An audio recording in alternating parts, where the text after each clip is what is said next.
ഒരുപാട് സ്വപ്നങ്ങൾ ബാക്കിയാക്കിയാണ് രാകേഷ് എന്ന ചെറുപ്പക്കാരൻ വിട പറയുന്നത്.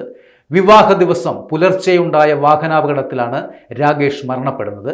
ചെമ്പഴന്തി ചെല്ലമംഗലം സ്വദേശിയായ 28-കാരൻ രാകേഷാണ് വിധി കവർന്നെടുത്ത ആ യുവാവ്. ഇന്ന് രാവിലെ 10 മണിയോടെ ശ്രീകാര്യം മടത്തിൽനട ദേവീക്ഷേത്രത്തിൽ വെച്ച് രാകേഷിന്റെ വിവാഹം നടക്കാനിരിക്കെയാണ് ഏവരെയും തളർത്തിക്കളഞ്ഞ, ഏവരെയും ദുഃഖത്തിലാഴ്ത്തിയ ഈ ദുരന്തം സംഭവിക്കുന്നത്. ഇന്ന് പുലർച്ചെ 1 മണിയോടെ പാങ്ങപ്പാറ മാങ്കുഴിയിലായിരുന്നു ഈ വലിയ അപകടം സംഭവിച്ചത്. രാകേഷ് സഞ്ചരിച്ചിരുന്ന ബൈക്കും കോഴിക്കോട് ഭാഗത്തേക്ക് പോവുകയായിരുന്ന KSRTC സ്വിഫ്റ്റ് ബസ്സും തമ്മിൽ കൂട്ടി ഇടിക്കുകയായിരുന്നു.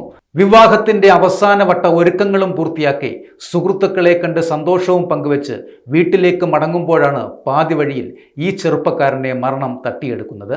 ശ്രീകാര്യം മടത്തിൽനട സ്വദേശിനിയായ പെൺകുട്ടിയുമായായിരുന്നു രാകേഷിന്റെ വിവാഹം നിശ്ചയിച്ചിരുന്നത്. അപകടം നടന്ന ഉടനെ തന്നെ പോലീസ് സ്ഥലത്തെത്തി മേൽ നടപടികളും സ്വീകരിച്ചു.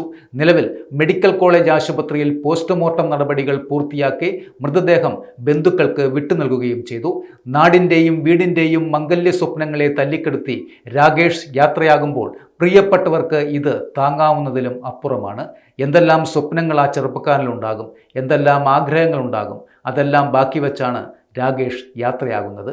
രാകേഷിൻ്റെ വിടവാങ്ങലിൽ ആ വീട്ടുകാരോടൊപ്പം ആ ദുഃഖത്തിൽ നമുക്കും പങ്കുചേരാം.